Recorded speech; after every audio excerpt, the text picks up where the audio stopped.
بسم اللہ الرحمن الرحیم۔ السلام علیکم سامعین۔ کتاب لبیک، مصنف ممتاز مفتی۔ یہ کتاب جے آڈیو لائبریری کے تعاون سے آپ سماعت فرما رہے ہیں۔ آواز مجید احمد جئی کی ہے۔ ابھی تک آپ نے ہمارا چینل سبسکرائب نہیں کیا تو چینل کو سبسکرائب کر کے بیل آئیکن کو پریس کر دیجئے تاکہ اردو ادب سے متعلق ہر نئی آنے والی ویڈیو کا نوٹیفیکیشن آپ کو ملتا رہے۔ جدہ وہ ایک عام سا چھوٹا طیارہ تھا، جیسے اندرون ملک اڑنے والے طیارے ہوتے ہیں۔ اس طیارے میں 2 درجے تھے، فرسٹ کلاس آگے تھا، عمومی پیچھے۔ درمیان میں PIA کا کیبن تھا۔ فرسٹ کلاس میں پاکستان کی ہاکی ٹیم میچ کھیلنے کے لیے جا رہی تھی۔ عمومی حصے میں صرف زائرین تھے۔ انہوں نے احرام پہن رکھے تھے۔ ادھر ادھر بوتلوں، تھیلوں اور ٹوکریوں کے انبار لگے ہوئے تھے۔ زائرین اور طیارہ۔ زائرین کے ہاتھوں میں تسبیحاں تھیں جو دانہ دانہ رینگ رہی تھیں، ہونٹ ہل رہے تھے۔ طیارے کی فضا اداس تھی۔ زائرین جذبے سے بھیگے ہوئے تھے، لیکن اس جذبے سے چھینٹیں نہیں اڑ رہے تھے، غالباً اس لیے کہ جذبہ خالص خوشی کا جذبہ نہ تھا۔ احترام، ادب اور تشکر نے خوشی کے پر کاٹ رکھے تھے، یا شاید اس لیے کہ خوشی کا والہانہ جذبہ ادب کے منافی سمجھا جاتا ہے۔ طیارے میں تقدس بھری خاموشی چھائی ہوئی تھی۔ پتہ نہیں تقدس میں اداسی کیوں پیدا ہو جاتی ہے اور وہ اتنی بوجھل کیوں ہوتی ہے۔ جوں جوں طیارہ اڑتا جا رہا تھا، توں تقدس گہرا ہوتا جاتا تھا۔ اداسی دبیز ہوتی جا رہی تھی۔ دل پر بے نام سا بوجھ بڑھتا جا رہا تھا۔ زائرین کے چہروں پر کوئی ولولہ نہ تھا، آنکھوں میں کوئی ستارہ نہیں چمک رہا تھا۔ ایسے لگتا تھا جیسے ہم سرزمین حجاز کو نہیں جا رہے تھے، بلکہ ہمارا طیارہ ہائی جیک ہو چکا تھا۔ ہائی جیکرز ہمیں کسی نامعلوم منزل کی طرف لیے جا رہے تھے اور مسافر اللہ کے حضور دعائیں کر رہے تھے کہ یا اللہ ہمیں اس مصیبت سے بچا۔ کبھی کبھار فرسٹ کلاس سے کہکے کی آواز سنائی دیتی۔ وہ اس قدر اجنبی لگتی، اس قدر بیگانہ محسوس ہوتی، جیسے وہ آواز جلد ہی معدوم ہو جاتی، جیسے پانی کا ایک قطرہ ریت میں گر گیا ہو۔ Hijack. فرسٹ کلاس کے کہکے کی آواز پر میں چونک پڑتا۔ مجھے یوں محسوس ہوتا جیسے وہاں ہائی جیکرز چھپے ہوئے ہوں اور اپنے کارنامے کی کامیابی پر ہنس رہے ہوں۔ دراصل سارا قصور میرے قلب کا ہے۔ میرے قلب میں مجذوبیت کا عنصر غالب ہے۔ میں ان لوگوں میں ہوں جو عالم خوشی میں ناچتے گاتے ہیں، حال کھیلتے ہیں، جن کے اظہار میں والہانہ پن ہوتا ہے۔ میرا جی چاہتا تھا کہ زائرین اٹھ کر ناچیں، نعرے لگائیں، لبیک اللہم لبیک، یا اللہ میں حاضر ہوں، یا اللہ میں تیرے حضور حاضری دینے کے لیے جا رہا ہوں، یا اللہ میں کتنا خوش نصیب ہوں، یا اللہ تو کتنا رحیم و کریم ہے کہ تو نے مجھے حاضری کی سعادت بخش کی۔ میرا جی چاہتا تھا کہ چیخ چیخ کر اپنے ہمراہیوں کو بتاؤں کہ بھائیو، ہم ہائی جیک نہیں ہو رہے بلکہ اللہ کے حضور حاضری دینے کے لیے جا رہے ہیں، لیکن میرے حلق میں آواز نہیں تھی۔ شاید میں ڈرتا تھا کہ میرا والہانہ پن بے ادبی نہ ہو۔ ہمراہیوں سے مایوس ہو کر میں نے کھڑکی سے نیچے جھانکنا شروع کر دیا۔ جب سورج طلوع ہو گیا تو نیچے زمین کالی سی لکیر کی صورت میں نظر آنے لگی۔ معمن مجھے حج کی ایک کتاب میں سے جس کا میں نے مطالعہ کیا تھا متعلقہ حصہ یاد آنے لگا۔ اللہ اللہ، یہ وہ ارض مقدس ہے، وہ سرزمین ہے جہاں جو گیا اس کو امان مل گئی، جہاں کا ذرہ ذرہ نورانی ہے، چپا چپا متبرک ہے اور گوشہ گوشہ رحمت سے بھرا ہوا ہے۔ میں نے بار بار شدت سے کوشش کی کہ مجھ میں بھی ایسے تقدس بھرے جذبات جاگیں، بدن میں سوئیاں چبھیں، دل میں مد و جزر اٹھیں، لیکن کچھ بھی نہ ہوا۔ وہ کالی لکیر ہی رہی، سالک اور مجذوب۔ کیوں آخر میرے قلب میں کیوں حرکت پیدا نہیں ہو رہی؟ میرے دل میں تقدس بھرے جذبات کیوں نہیں ابھر رہے؟ کیا میرا ایمان خام ہے؟ کیا میرا قلب مردہ ہے؟ میرے دل میں کئی ایک سوال کیوں، کس لیے، کیسے چیونٹیوں کی طرح ریگنے لگے۔ مجھے اپنے آپ پر شکوک پیدا ہونے لگے۔ مجھے علم ہے کہ میرا ایمان خام ہے، لیکن میرا جذبہ تو خام نہیں۔ میرے جذبے میں جان ہے، شدت ہے، دیوانگی ہے۔ مجھ میں جذبے کے سوا اور ہے ہی کیا؟ میں نے ایک بار پھر اپنے ہمراہیوں کا جائزہ لیا۔ وہ سب اللہ کے کلام سے بھیگے ہوئے تھے، وہ سب سالک تھے، صرف میں ایک مجذوب تھا اور میرا جذبہ بھی خام تھا، ورنہ میں اکیلا نعرہ لگا سکتا تھا۔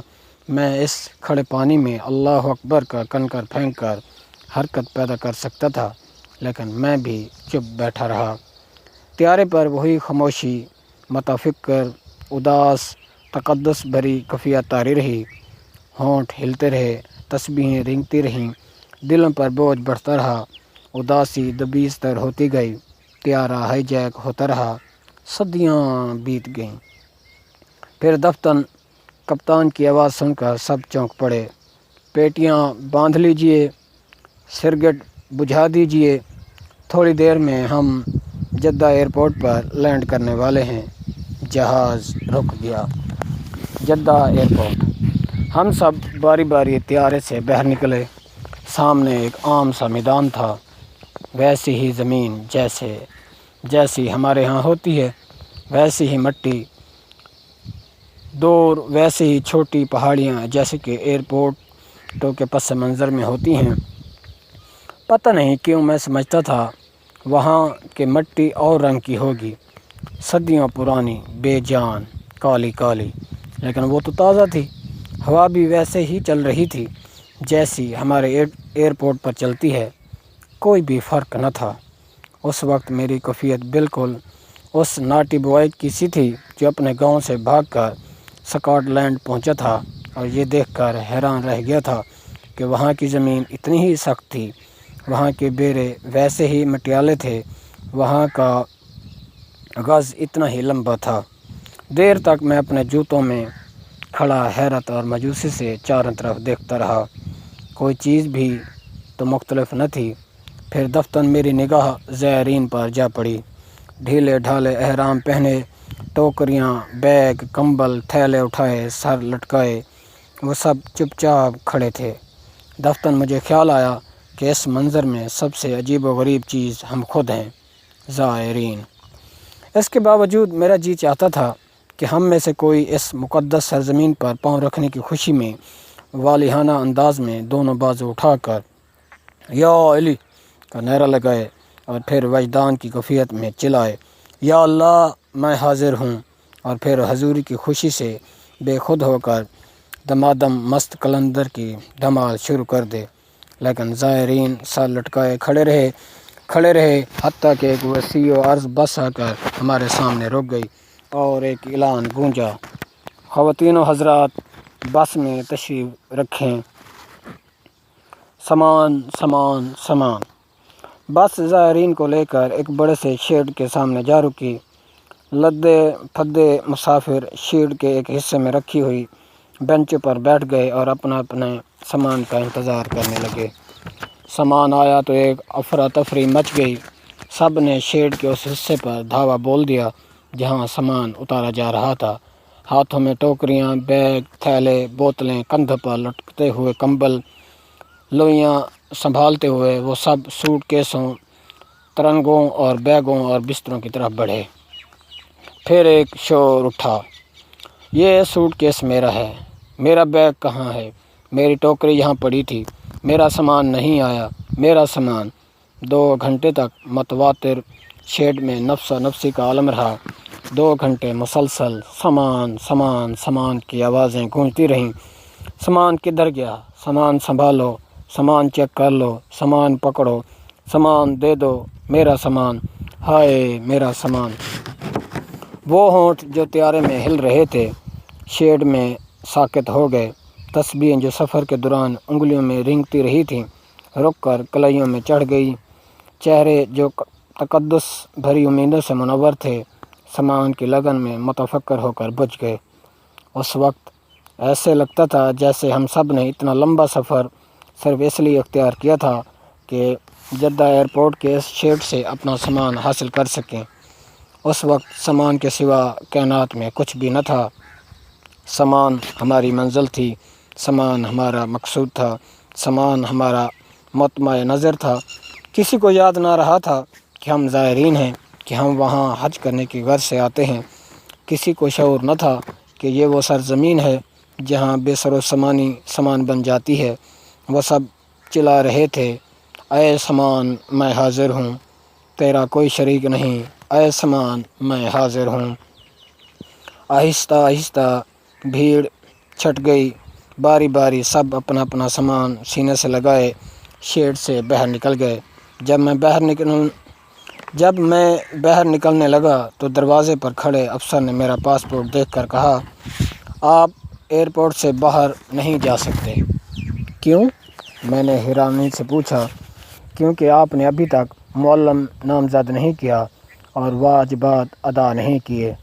معلم کہاں ملیں گے؟ میں نے پوچھا۔ ادھر حاجی کیمپ میں۔ جدہ حاجی کیمپ۔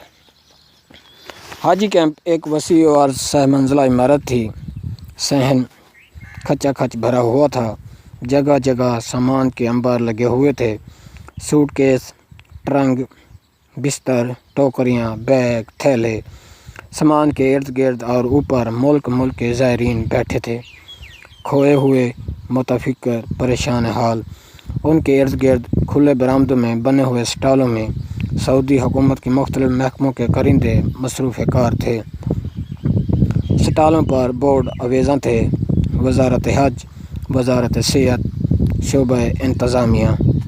معلم، میں نے چلا کر چار ایک راہگیروں سے پوچھا۔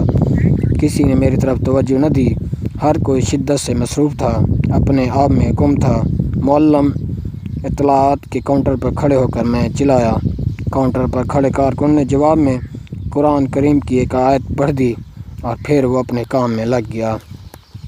پہلی بار میں نے محسوس کیا کہ میں اکیلا ہوں، اتنی بھیڑ میں اکیلا ہوں، اس سرزمین پر اکیلا ہوں، اجنبی ہوں جس کا نام لیتے وقت میں پچھلے 50 برس اپنی انگلیاں چوم کر آنکھوں پر لگاتا رہا ہوں۔